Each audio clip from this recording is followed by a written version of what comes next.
The former police officer who killed a black man in a routine traffic stop has been found guilty of manslaughter at her trial in Minneapolis. Kimberly Potter mistook her handgun for a taser when she shot Daunte Wright. The latest British government data says that far fewer people are ending up in hospital with the Omicron variant. People infected are 50 to 70% less likely to need hospital care compared to previous variants. The research also shows that protection from catching COVID starts to wane 10 weeks after a booster. Scientists warn that record numbers of infections could still lead to hospitals being overwhelmed. And President Putin has again insisted that the West must give Russia guarantees that NATO won't expand eastwards to Ukraine. In his end-of-year press conference, he also said he'd initiated high-level talks with the US. An at-home COVID-19 pill from drug makers Merck and partner Ridgeback Biotherapeutics has been cleared for use by the Food and Drug Administration. Doctors will be able to prescribe the drug to adults at high risk of severe disease shortly after they develop mild to moderate symptoms. This week, the FDA also cleared a COVID pill from Pfizer. The Commerce Department says consumer spending rose 0.6% in November. That's less than October's pace, when holiday shoppers snatched up gifts earlier than usual in anticipation of product shortages. Meanwhile, worker filings for unemployment benefits are hovering at the lowest level in more than half a century. The Labor Department says initial jobless claims last week held steady at 205,000 as a strong labor market kept layoffs low. And in his annual news conference with world reporters, Russian President Vladimir Putin denied that his country is seeking conflict with Ukraine and the West. He accused the West of stoking anti-Russia sentiment in Ukraine and defended the need to protect his country's integrity and sovereignty against what he described as attempts by NATO to encroach on Russia's doorstep. We begin with a new warning from Japanese health experts. The head of the government's coronavirus advisory panel worries the Omicron variant could spread rapidly through communities and put the healthcare system at risk. This strain is expected to infect many people in a short period. Some of them will likely develop severe symptoms. The medical system, which is being strengthened, could be overwhelmed.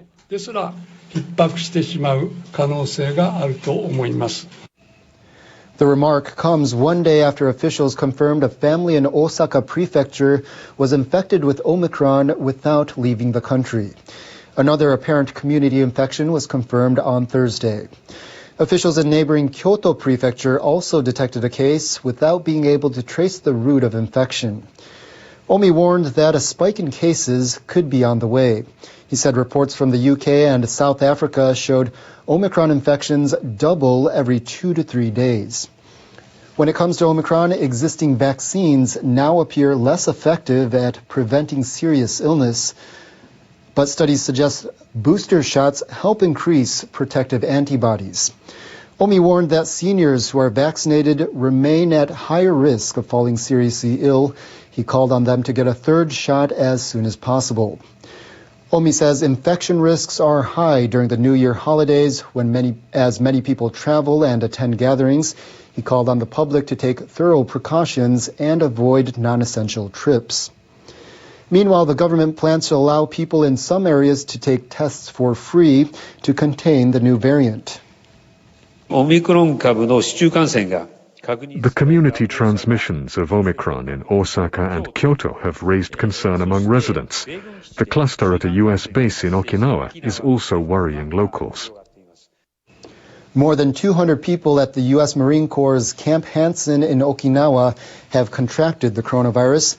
Officials have confirmed 10 Omicron infections in the prefecture. They're workers at U.S. bases and their close contacts. Authorities across Japan confirmed 295 new coronavirus infections on Thursday. The nationwide case count of the Omicron variant has reached 200. A reminder of the Tiananmen Square incident in 1989 has disappeared from Hong Kong. A university removed a statue that commemorates the protesters who were killed. The statue stood on the campus of the University of Hong Kong. Officials say they were advised that keeping it on display would have posed legal risks. They put the statue in storage outside the city center. This comes amid growing self-censorship in Hong Kong as the authorities crack down on anti-government activists under the national security law. The statue is an 8-meter column of anguished human faces and twisted torsos. It was created by a Danish sculptor and erected on the University of Hong Kong campus in 1998. Students and other citizens seeking the truth about the Tiananmen Square incident have gathered at the statue every year to hold a memorial service for the victims.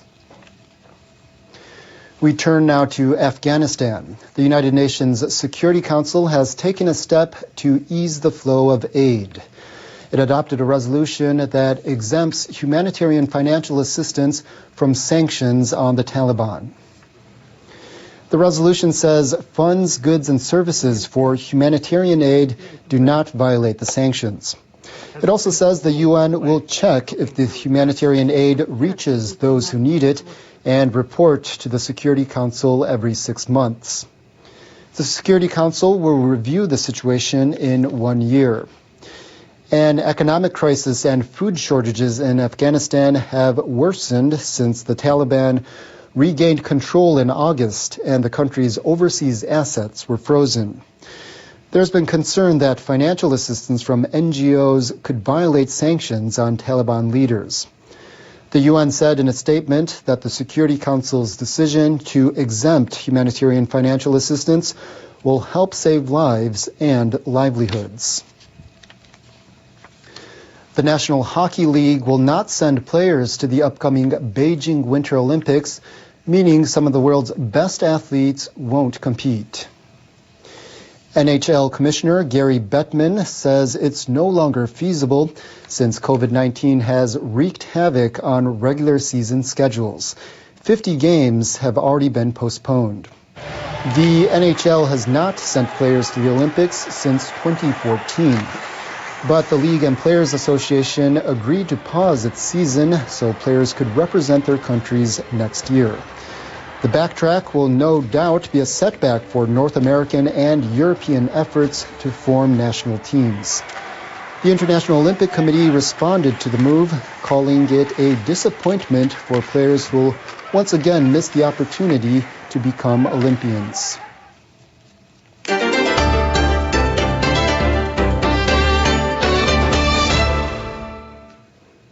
Japan's government has upgraded its domestic economic growth forecast for the next fiscal year to a real 3.2% from a previous estimate of 2.2%. It expects that an economic package aimed at supporting recovery from the coronavirus pandemic will boost real GDP to a record high of about $4.9 trillion. Meanwhile, the government lowered its growth forecast for the current fiscal year to about 2.6% from roughly 3.7% in July. Officials cite a dent in economic activities due mainly to a coronavirus state of emergency in many parts of the country through September. New details are painting a chilling picture of how an arson at an Osaka psychiatric clinic led to the deaths of 25 people. Police suspect the man who started the blaze deliberately blocked their escape. Police are investigating 61-year-old Tanimoto Morio on suspicion of arson and murder.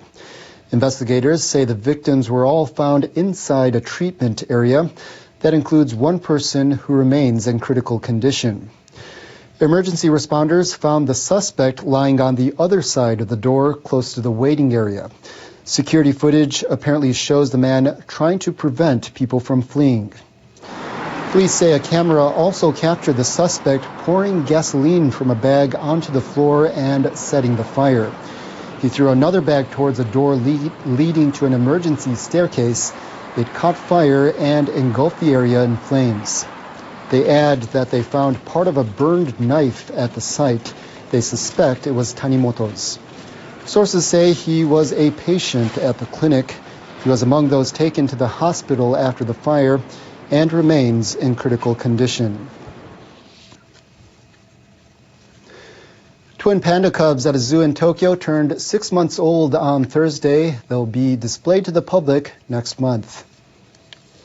The male Xiao Xiao and the female Dede were born in Ueno Zoo in June.